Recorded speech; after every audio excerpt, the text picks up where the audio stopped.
hari icamwe umaze kubona nta kintu kiryoshe nk'umujene asenga, nta kintu kiryoshe nk'umujene yamira Imana, biba ari ikintu ca mbere gitanga iteka, naho urengana uvuga ati umwana wa naka vrema n'Imana yareze, kubera iki? Uba ufise iteka ryo gukunda Imana.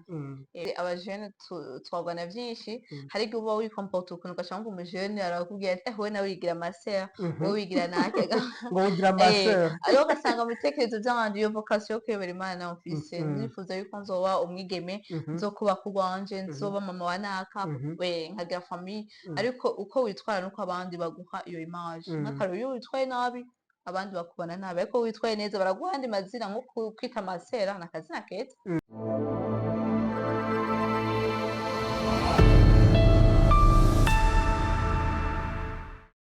bakunzi ba Axia Vibes TV, iteka ryawe iteka ryanje, turabaramukije tubipfuriza amahoro y'Imana no kuroranirwa. Nk'uko mwamaze kubibona ni kuri Axia Vibes TV, televiziyo yanyu, televiziyo mukunda, tuzigiye yuko muri benshi mugwa mudukurikirana. Ntimwibagira kugira sabone hamwe na partage na j'aime kugira ngo ibiganiro vyacu bibandanye bibashikira. Uyu munsi ni jewe Melance Ndayikeze nje kugira ngo tubandanye tuganira ku biduha iteka, tuganira ku iteka ryacu, ku iteka ryanyu. None uno munsi twabazaniye muri studio ya Axia Vibes TV no mutumire aramwenywa, mbega niko babivuga, aratwenga, mbega mushobora kwiyumvira muti turiko tuganira nande uno munsi? Ninde turi kumwe? Ange Neri Shimirimana. Ange Neri Shimirimana. Shimirimana no kuvuga iki? Ubukengurukira Imana nyene. None wayikengurukira? Ego. Turi kumwe na Ange Neri. Ange umumarayika. Twofata yuko dukikijwe n'abamarayika muri kano kanya. Aho tugendagenda hose abamarayika baba buzuye. Bo Ange Neri ati aho tugendagendera hose abamarayika baba buzuye. Uno munsi tuje kugira ngo tuganire iteka ryo kuba mu Mana, ryo kwiyegereza Imana, ryo kuba umukristo. Ati aho tugendera hose abamarayika baba buzuye. Ange Neri, uramaze kubona ukugira neza kw'Imana? Cyane gose, kuba twaravutse tukashika no kuri uyu mwanya, ndi inkumi murabona ko nkuze, urabona ko ari ubuntu bw'Imana nyene buba bwikoreye nyene. Ego. Mu buzima bwawe ukunda iki? Kimwe wovuga uti jewe iki nico kintu kindanga, nka kimwe canke bibiri? Ndakunda Imana, ndakunda ibintu vyo gusenga, ikigira kabiri ndakunda umuryango wanje gose. Urakunda gusenga, urakunda n'umuryango. Dufatire kuri ako ka mbere, urakunda gusenga. Mbega uko gukunda gusenga wumva biguha iteka, uravyishimiye? Cyane gose, kuko gusenga nivyo bituma tuba abigeme nyene babishitse, kandi abigeme nyene binore ntintungane. Gusenga bituma tuba abigeme babushitse. Hari ivyo ubona mu buzima bigora umwigeme adasenga, mugabo umwigeme asenga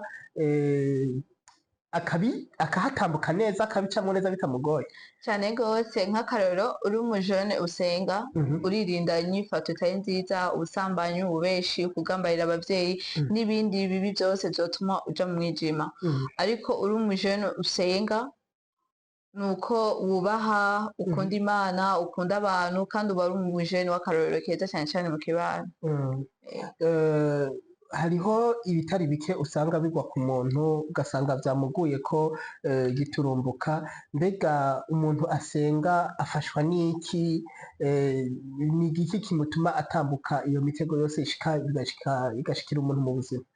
Icambere, iyo umuntu asenga Imana iramugwanira ibisevyi vyinshi, kuko iyo usenga hari ibintu bibi vyinshi utagwamo. Nk'akarorero iyo usenga uba uzi yuko ngiye muri ngeso nk'ubusambanyi, kuja ama boîte de nuit, uba uzi ko yuko bifise consequence mbi mu buzima bwawe, ariko mu gihe umaze kumenya yuko usenga uravyirinda n'ibintu bibi vyinshi, urumva ko uca ubaho neza kubera iki? uba ufise ubuzima muri wewe. Hariho abantu batazi yuko kugira Imana mu mutima, mu buzima, yuko ari ivy'akamaro, yuko biryoshe. Mbega wewe niyihe ntahe ufise mu buzima bwawe uri Kristo? inaha mfise mu buzima bwanje bukristo nk'uko twatanga ikiganiro ndabivuga ndi umujene natangiye gukunda ibintu vyo gusenga kuva nkiri muto ko abavyeyi bacu twakuze badutwara gusenga ariko hari umugwi wa fraternité niwo nakuriyemwo vy'ukuri watumye mba umujene mvuga yuko nkengurukira Imana kuko fraternité yatwigishije ibintu vyinshi mbere ndatumiye n'abandi bajene batamenya umuryango wa fraternité gukunda louange gukunda gusenga gukunda inyuka ya misa biratuma uba umujene mwiza gose. Turi kuri televiziyo aho dushira imbere iteka ry'umuntu mbega kuba warabaye muri iyo migwi y'abasenga ubona hari iteka biguha mu rundi rwaruka mu muryango aho ubaye gusenga biratanga iteka? Gusenga biratanga iteka gose kuko ndavye naho tuba hari ikintu nokora ko ndavuga ati iki kintu ndagikoze nk'akarorero ugasanga nk'umujene yambara nabi mugihe uri umujene nyine wamenye Imana ntushobora kwambara nabi cyane ko ndaturimutsa abandi kandi n'ibicumuro mugihe uri umujene usenga urashobora kubona nk'ikintu ukavuga ati iki kintu naco nokora ko ndagikoze na kindi kintu uri umujene usenga ukora ikintu ubona uko coba icamwa ciza ku bandi mbere abandi ukababera akarorero keza abandi bari inyuma bakavuga ati naka vy'ukuri arafise Imana muri we naka vy'ukuri n'umujene asenga. Twama twabonye akatari gake yuko hariho abajene batatahurwa mu kibano mu bandi bajene mbega wewe iyo ushitse mu rundi rwaruka mubo mungana imyaka kw'ishure inyifato yawe ubona bose bayitahura?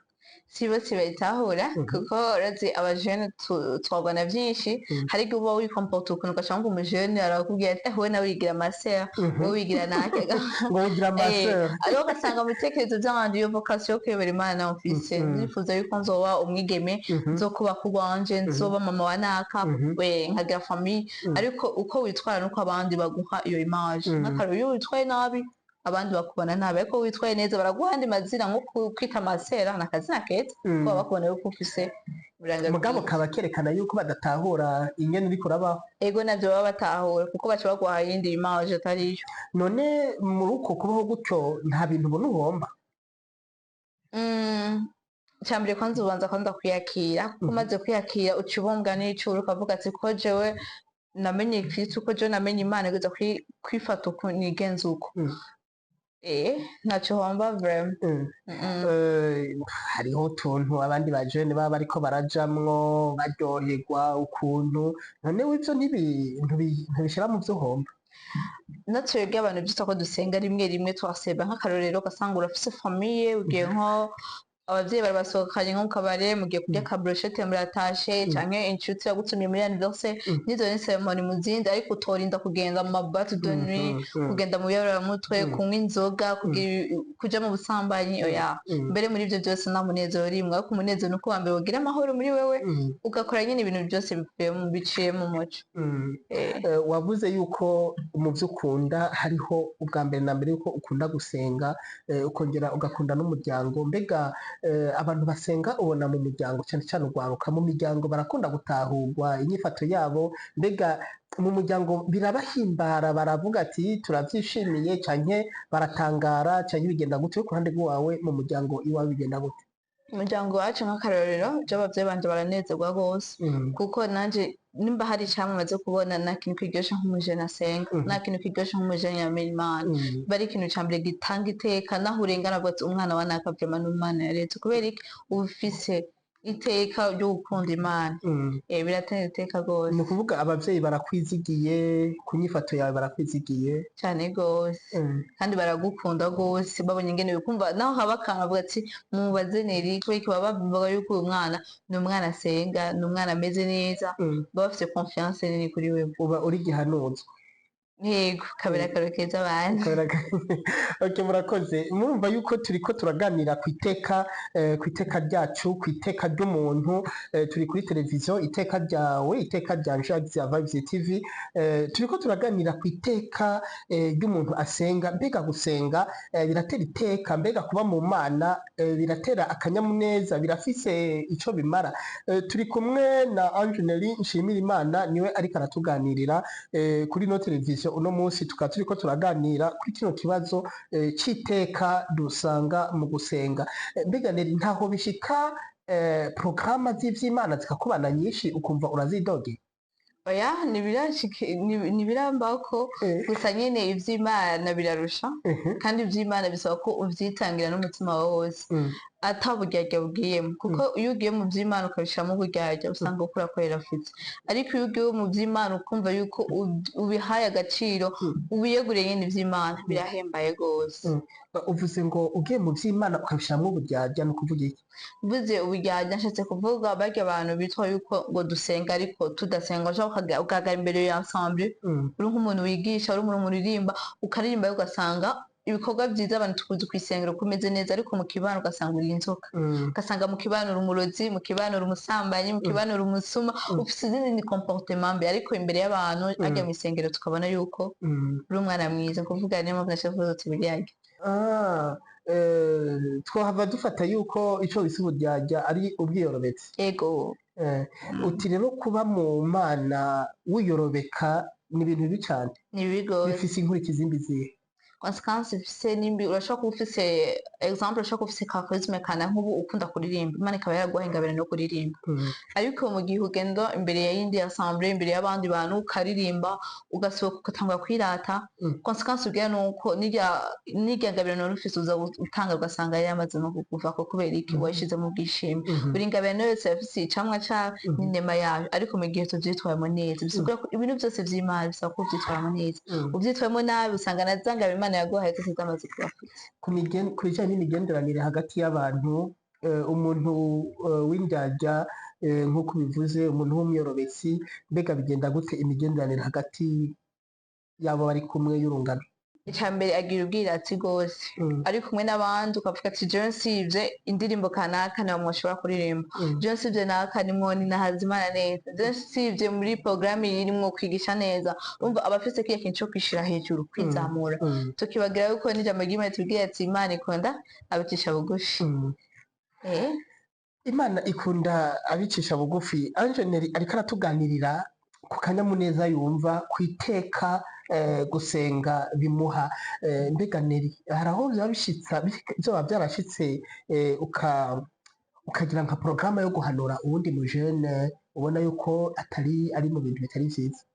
Ego bimaze kumbako si rimwe si kabiri ni kenshi ariko ivyo vyose jewe ndabikesha indagano surtout indagano zo muri ecclesia ari abajene benshi bakunda kwanka z'indagano z'ubwenegihugu zirafasha gose zirafasha mbere notumiye n'abandi bajene kuzikunda zafise ivyama vyinshi vyiza. Aho tuzahagaruka indagano z'ubwenegihugu aho tuzohagaruka kuko ubuze ikintu gikomeye cane gose. Zirafasha kuko kuvuga uhanura uwundi jewe uri umugenzi ngabona ufise iyindi myitwarire cambere honyene jewe ndashima Mukama yarankijije ubwoba nari mfise ingeso imwe mbonye uri umugenzi ufise comportement imeze nabi narakwikupa ntiwamenye ingene mbana amaze umva nimba twakunda kuyaga wasanga ubugenzi bwahetse ariko mu nyuma baratwigisha yuko ubonye umugenzi wafise ingeso mbi n'uburonse kajya akanya ko kumuheba ahubwo uburonse kajya akanya ko kumwegera ukamuhanura ivyo vyose tubikesha indagano z'ubwenegihugu ko ukurikije birya batwigisha baduha inyigisho nyinshi eklezia dutumira inyigisho nyinshi abajene uca usanga uronse n'utuntu partage uwundi ukamuhanura kandi ugasanga nyine arahindutse c'est rond ingene wagiye uramuhanura. Bamwe rero bavuga yuko usanga bariko bavuga ngo wigira umumasa ngo wigira iki kumbe rero nivyo neko indagano z'ubwenegihugu zigira abamasere n'abafurera none ivyo sivyo ntibisa sivyo ziriya ndagano sivyo abakunda kuja muri veya semaine Saint Valentin baraduha abapatsi bacu batwita ibinini iba ari utunini 10 so tunini muri ivyo bintu 10 irefesi ndumwiranda muri ivyo bintu 10 ari ibintu bishika nka 5 shobora n'ibindi bitanga gasanga navyo nshoboye ariko mbafise igihe yafa kumva yuko ivyo bintu bitakona bishoboye nkagerageza nkumva yuko n'ikindi igihe yuko no muri ivyo bitanu vyoba vyaranani nokuramo na bingahe ariko indagano z'ubwenegihugu nziba ko wowe abariko baradukurikirana bumve neza yuko mu ndagano z'ubwenegihugu runo rwaruka rugira yuko hariho ibinini 10 yego kandi ibinini bikaze ibinini 10 vyo kuvura umutima n'umubiri byose yego nuko murumva yuko ni ibintu bikomeye cyane rwose, ni ibintu biryoshye cyane rwose. Iyo turiko turaronka umuntu ashingira intahe ukwemera kwe cyane cyane w'ugwaruka nk'uku, biba ari ibintu bikomeye rwose. Mu kanya twari tuvuze tuti mbega hari aho byaba bishika ukaronka ubwo butumwa cyangwa umuhamagaro wo guhanura umuntu, mbega iyo umuntu umukebuye ku nzira mbi yari arimwo hanyuma ntakumvire uca ugira inyifato yihe? sinshafata ingingo yo kumubwira ati ngo simere nk'abari aho baca bavuga ati ko twamuhanuye niyumve biramusha n'ubuzima bwiwe, oya ahubwo ndamwegera nimba atakunda ibintu byo gusenga ca ndamukundisha nkiyaranje nkamubwira ati kwa kabiri nkatoregeye akarorero paruwasi wacu tugira amafraternité mu mihana ku musi wa kabiri, nkaba naratangiye kumuhanura yambwira ati kwa kabiri tuba dufise igisabisho karibu, akaza aje muri fraternité akabona ingene abajene tugira amapartage dusangira ubuzima dusangira ijambo, uwundi munsi nkamutumira mu bundi butumwa kanaka ugaca usanga nyene agatangwa nyene kuguruka tuyaga agasanga nyene yahinduka nyene. Ni ukuvuga wowe ukwankiye ubwa mbere ntuca utana nako ntuca uheba?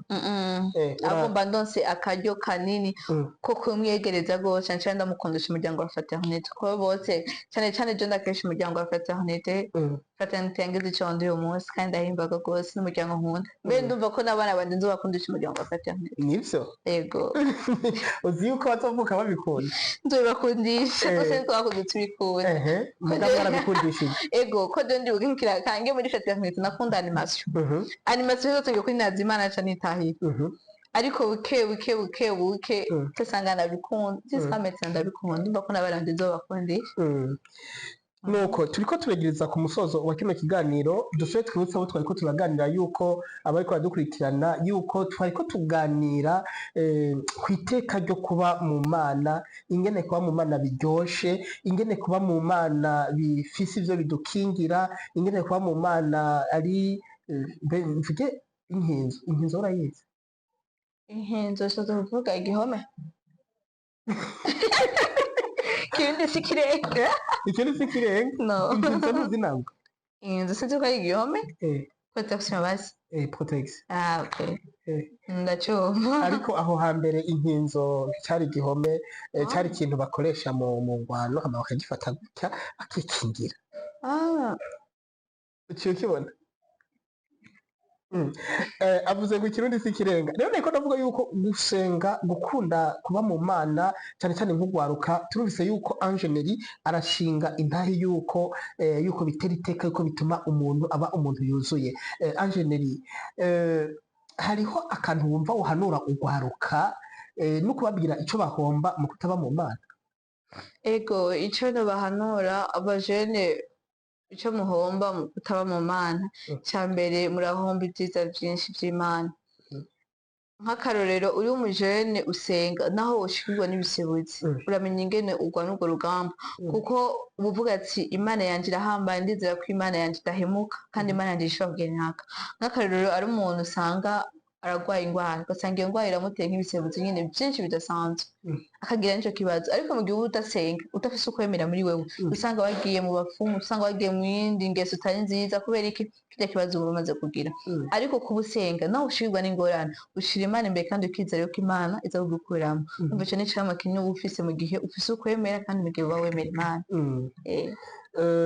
Ico camwa biroroshe kucamura canke no kurwana urugamba? Ni urugamba rutoroshe, kuvuga ugira ukwemera n'ikintu kigoye gose. Ko n'Imana iratugerageje, kuvuga ugira ukwemera uvuga ati vy'ukuri jewe ndafise ukwemera, ndavyemeza neza ko ndi umukristo. Kuko hari nk'akarorero twebwe abajene b'abakatolika, usanga umujene umukatolika agiye mu ba protection nk'uwageze gusenga bikamutera isoni gukubita ikimenyetso, bikamutera isoni kuvuga urumenyetso bikamutera isoni kubikubita kubera iki aba ari kumwe n'abandi badasangiye ukwemera. Ni ukuvuga muri ico gihe nuba wemera ukwemera kwawe kandi nuba wemera iyo mana yawe ko twese dusenga imana imwe ariko twese dufite ukwemera gutandukanye ahubwo igikuru ni uko twogira ukwemera kandi tugasaba ingabirano y'ukwemera ko ingabirano y'ukwemera ni ingabiro ikomeye rwose mu buzima bw'umukristo. Murakoze cyane, reka tumere nk'abagarukiriza ngaha.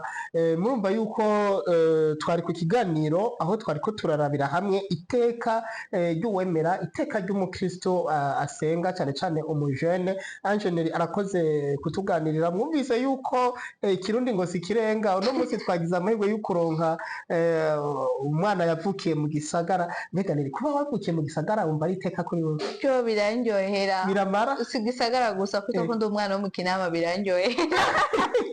kwitwa kuri umwana wo mu Kinama? Ego ndakunda Kinama rwose, ndakunda kwitwa ko ndi umwana wo mu gisagara birandyohera rwose. Kandi hari abantu bamaze kwishamo nako abari mu gisagara twishima, abari mu gisagara dufite imyitwarire mibi oyaha, no mu gisagara hari abana bitonda, abana beza kandi abana dusenga bariho. Reka ntitubimare, reka duhe randevu abariko baratwumviriza, tubasabe babandanye bakurikirana ibiganiro bya Axia Vibes TV, iteka ryanje iteka ryawe. Kuri no televiziyo muzoguma muharonka ibintu byinshi, ntimutangwe kugira sabone hama ngo mugire partage na jeme kugira ngo ibino biganiro bishikire benshi, abantu benshi baheze bumve yuko bariho niteka kandi Imana iguma itugira neza. Reka nkengurukire Angeneri nshimira Imana kubona yemeye kudusangiza izo ntahe z'ubuzima. Angeneri turagukengurukiye, urakoze cyane. uzofasha kugira ngo Axia Vibes TV ikundwe gutyo, iryo jambo, iyo message, buno butumwa bw'iteka bushobora gukwira hose. Ego kweli turagukengurukiye namwe mwese turabakengurukiye. Ciao.